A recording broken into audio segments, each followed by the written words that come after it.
Kamera, oke. Audio, oke. Yuk, kita mulai. Assalamualaikum warahmatullahi wabarakatuh. Salam, Om Swastiastu. Namo Buddhaya, salam kebajikan, salam kesejahteraan bagi kita semua. Dan juga selamat pagi, selamat siang, sore, dan juga malam kepada penonton dimanapun kalian berada. Sebelumnya perkenalkan, saya Izul. Saya Sasa. Kami di sini selaku peserta pelatihan dari PPKPI Jakarta, Pasar Rebo. Gimana Sa hari ini? Nah, baik banget ini Jul, apalagi abis di make upin gini kan jadi Oh lebih iya, jadi cerah kelihatan gitu. cantik Cantik banget. kan? Iya. Gimana minggu ini ada hal menarik yang terjadi? Ya, flat-flat aja lah Jul. Baru aja, oke. Itulah, Ijul sendiri? Bisa juga sih. Tidak terlalu senang, tidak terlalu sedih juga gitu. Flat-flat aja Oh ya iya, kita. oke. Langsung kita mulai aja ya. Ya, boleh. Sebelum podcast ini dimulai, seperti biasa, saya akan membacakan satu berita seputar multimedia. Dan berita ini datang dari aplikasi kesayangan kita, yaitu Adobe. Jadi kemarin mereka mengadakan event besar yaitu Adobe Max 2024. Nah, di event itu mereka men-showcase beberapa fitur baru di aplikasi mereka. Apa aja tuh fitur-fiturnya? Ijul? Nah, saya kasih contoh satu di Adobe Photoshop. Mereka men-showcase fitur baru yaitu mengubah vektor 2 dimensi menjadi 3D. Wah, itu memudahkan pekerjaan kita ya. Sekarang udah 2 dimensi udah bisa langsung ke 3 dimensi berarti ya Jul ya? Iya, gitu. Oke, itu saja untuk berita di podcast kali ini. Selanjutnya mungkin ada nih teman-teman dari sini nggak tahu apa itu sih PPKPI itu. Oh ya, pasti kalau ada yang belum tahu, jadi PPKPI itu adalah sebuah lembaga pusat pelatihan kerja pengembangan industri yang langsung dari pemerintahnya nih guys. Oke, dan juga PPKPI sudah berdiri 70 tahun lamanya guys. Dari 1954 sampai 2024 sekarang ini loh. Wah, berarti dia lebih tua dari kita nih Jul ya? Wah, jauh nih. Nah, pada tahun ini tuh PPKPI udah terdapat 24 jurusan nih guys, banyak. Contohnya apa sih Kak? Bisa di-spill dikit dong. Sedikit aja nih guys ya, jadi ada multimedia ini kayak kita sekarang, terus desain grafis, ada digital marketing, bahasa Korea, bahasa Inggris, terus otomotif, bahkan ada las listrik juga nih guys. Wah, ada las listrik juga? Iya. Itu pelatihannya gimana sih Kak Sasa? Kak, kalau aku sendiri belum terlalu tahu nih Jul ya, tapi tenang aja, kita hari ini ada kedatangan tamu dari kejuruan las listrik nih guys. Langsung aja kita panggil panggilkan Pak Bapak Widodo Basuki.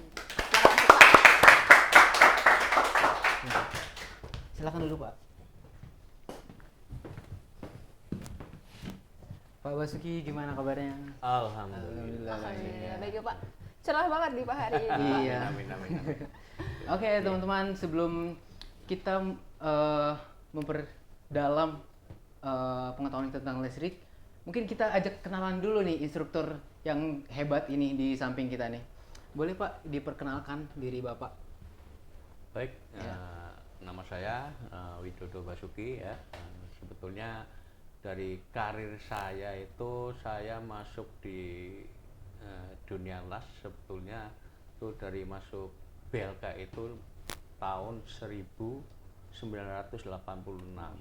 Tapi untuk mendalamin di bidang las pelatihan saya itu sekitar tahun 90-an ya.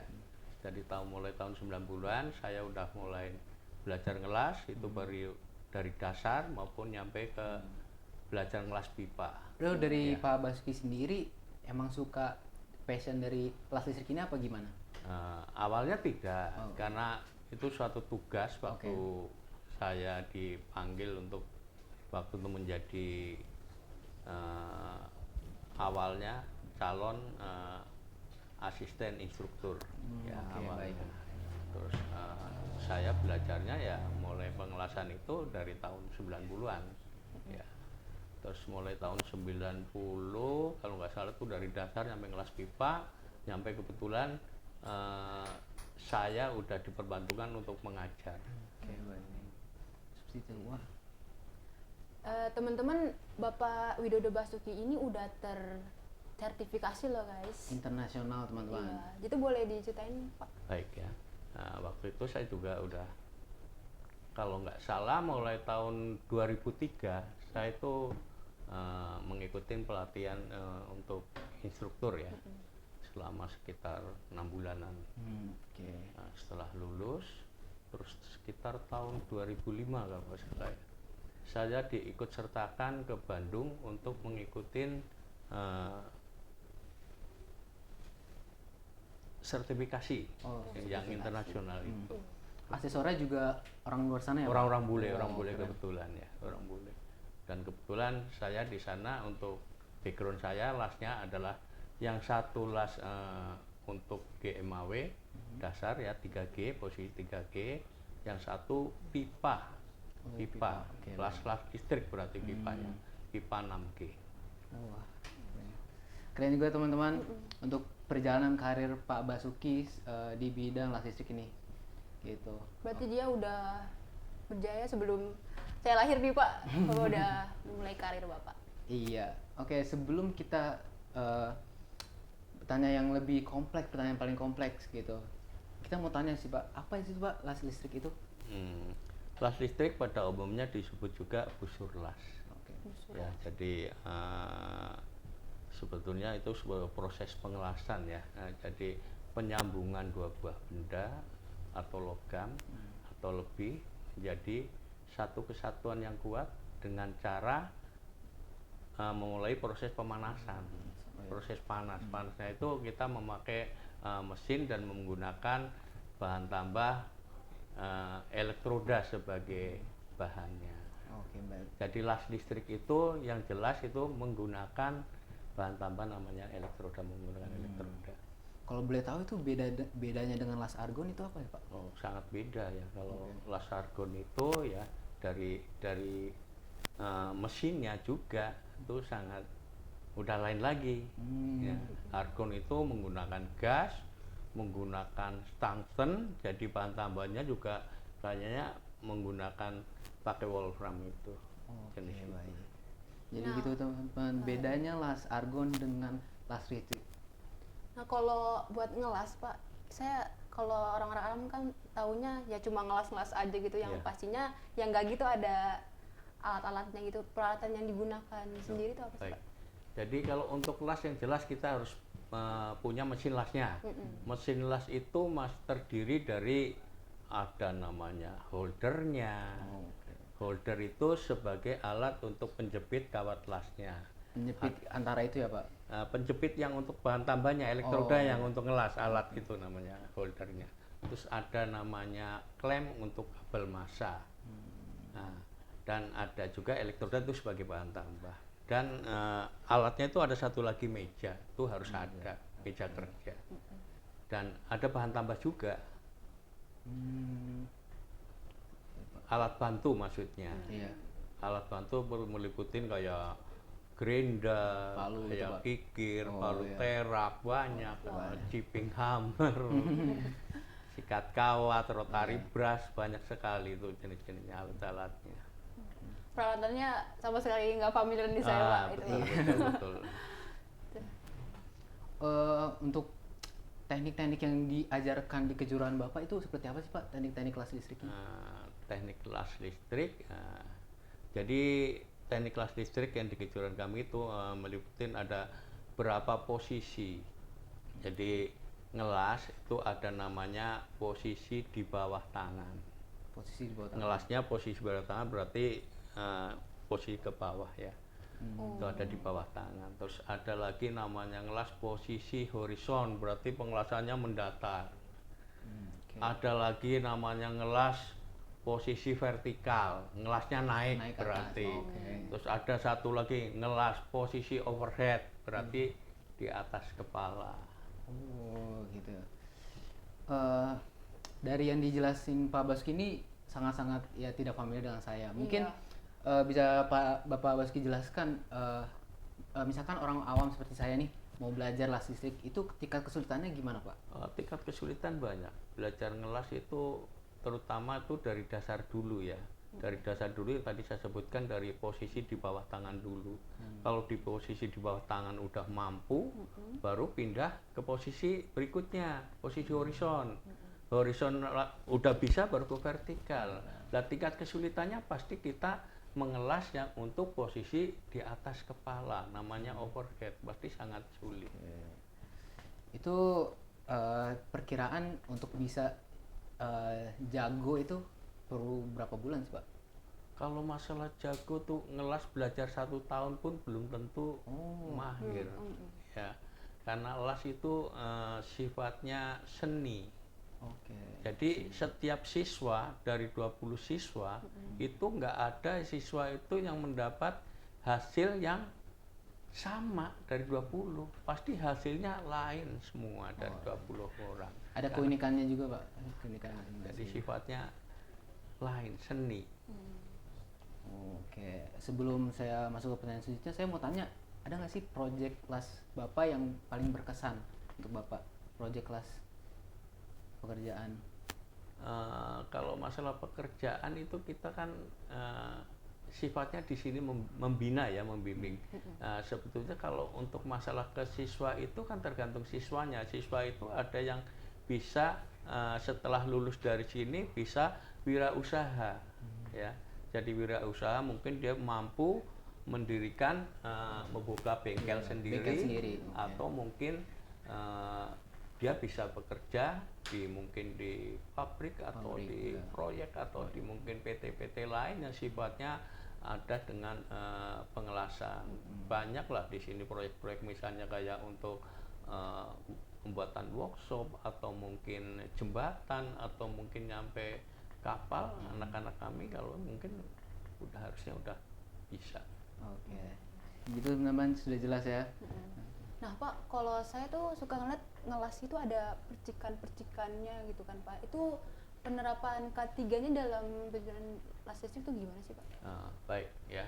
Jadi sebelum mengelas itu anak-anak harus diterapkan masalah K3. Kita tiap hari tidak bosan-bosannya selalu ngingetin ke anak-anak. Karena apa, di las itu sifatnya kita tiap hari main api ya, main api, main cahaya, ya jadi sangat berbahaya. Jadi ngelas itu selalu ada pelindungnya, misalnya pelindung kepala ya untuk mukanya. Pelindung kepala contohnya itu namanya berarti head shield. Head shield berarti pelindung kepala. Ada namanya juga ya, ada namanya juga hand shield ya, itu pelindung kepala. Terus keduanya ada lagi pelindung badan ya. Di samping anak itu harus pakai apron ya, pakai wearpack maksud saya, pakaian kerja. Nah, itu harus menggunakan apron juga, apron pelindung dada kayak oto lah istilahnya bentuknya. Terus ada namanya pelindung tangan. Pelindung tangan tuh ada sarung tangan, ada pelindung lengannya namanya long sleeve. Jadi sampai sini ya Pak? Iya, atas ada long sleeve, terus ada harus menggunakan sepatu safety shoes. Iya. Jadi sangat aman saya kira kalau memang itu benar-benar harus diterapkan setiap hari. Gitu. Oke Pak, kalau boleh tahu apakah sudah terjadi kecelakaan, dan misalkan sudah, gimana cara mencegahnya itu Pak? Nah, ya amit-amit mohon sampai ada celaka ya ke anak mungkin kami. Cara mencegahnya itu gimana? Jadi makanya saya setiap hari tidak bosan-bosan untuk menerapkan K3 sebagai contoh ya, sebagai contoh sepele. Kalau siswa mau membersihkan kotoran atau tai lasnya itu namanya terak, harus bisa menggunakan pengaman. Pengaman itu bisa dengan kacamata atau mungkin bisa dengan membuka head shield-nya itu tadi bisa kebuka. Itu harus selalu diterapkan. Misalnya ada salah satu siswa kita biasanya kalau ya selama ini terjadi, kalau sampai kena gerinda, amit-amit jangan sampai ya. Paling ya kena itu kalau lagi pas buka getok-getok kotoran itu kadang-kadang dia lupa, lah itu kena percikan itunya. Itu yang bahaya. Terus keduanya ada satu lagi yang lebih bahaya lagi. Kalau lagi ada yang menggerinda itu. Menggerinda itu kan banyak percikannya, itu luar biasa ya, larinya kemana-mana. Itu kadang-kadang ada juga yang mungkin dia pas lagi lewat nggak pakai pengaman kacamata dia kena. Tapi untuk cara pengamanannya mudah sebetulnya. Kalau anak itu misalnya kayak kena bram ya, penanganannya paling mudah. Yang penting anak itu langsung lapor ya, langsung bisa kita tindak atau kita ambil ya dengan cara mengambil kertas yang bersih itu dibikin kayak diruncingin untuk mengambil itu. Sangat mudah, yang penting langsung lapor bisa keambil. Oke. Jadi gitu teman-teman, setelah mendengar penjelasan Pak Basuki ini sudah mungkin ya 80% aman ya Pak? Aman. Gitu. Udah Aman, proper, insya Allah jadi aman. kalian nggak perlu khawatir nih Iya, guys. sudah proper juga alat-alat di PPKPI ini teman-teman. Komplit. Nah Pak, untuk perkembangan industri las listrik sendiri yang Bapak rasakan itu gimana sih Pak? Jadi kalau pengembangan industri las listrik itu sekarang udah luar biasa ya, karena ada las istilahnya mesin las yang bisa diprogram. Ya udah sistem jadi kayak komputer. Auto gitu ya Pak? Iya auto, Wah. jadi udah bisa itu, jadi sangat membantu. Terus ada mesin las yang sifatnya kayak robot. Oh robot? Robot udah ada. iya. Jadi udah luar biasa sekarang, itu sangat membantu untuk pekerjaan yang berbahaya untuk ini posisi ini udah sekarang udah luar biasa. Sudah hebat gitu ya Sudah Pak? hebat. Nah untuk peluang karir di las listrik ini gimana sih Pak peluang karirnya? Apa aja? Untuk karirnya ya paling itu ya tadi anak-anak yang udah selesai mungkin kursus di sini karirnya paling kalau dia pengen wirausaha ya itu bisa mendirikan bengkel las. Bengkel las. Nah, terus keduanya kalau pengen yang kerja ya mungkin sifatnya paling ke dunia industri yang ada hubungannya dengan pekerjaan ngelas seperti untuk proyek-proyek pembuatan workshop atau mungkin kayak jembatan atau mungkin bisa di kapal kayak dock udah bisa. Oke. Jadi peluang karirnya luas ya teman-teman. Kalian bisa berwirausaha dan juga bisa juga masuk ke proyek-proyek gitu. Oke. Oke, pertanyaan dari saya sendiri nih Pak. Mungkin apa sih selama Bapak mengajar nih kesannya mengajar di PPKP ini sebagai instruktur las listrik? Kesan-kesan saya justru sangat bangga ya dengan anak-anak kami yang mau berusaha dalam arti ya, karena apa, las itu harus penuh dengan rasa usaha ya. Karena nggak bisa kita istilahnya ngelas itu belajar dengan nggak ada rasa gimana ya, niatnya kurang tuh. Kalau untuk di las itu harus benar-benar belajar luar biasa. Kebanggaan saya kalau anak-anak itu udah bisa mungkin mandiri sendiri, punya bengkel, terus ada yang Sukses gitu ya Pak? pernah kerja di Freeport di mana gitu, di kapal mungkin di mana. Itu perasaannya nggak bisa tergantikan lah, Pak. Lebih bangga kalau Iya. anak-anak itu udah bisa berhasil. Oke. Udah untuk hari ini makasih Bapak telah meluangkan waktunya untuk sharing sedikit nih tentang Iya, las listrik kita gitu langsung Pak. gitu. Oke, teman-teman, begitulah penjelasan dari instruktur las listrik kita, Pak Widodo Basuki. Terima kasih sudah menonton podcast ini. Assalamualaikum Assalamualaikum warahmatullahi warahmatullahi wabarakatuh. wabarakatuh. Dadah. Dadah.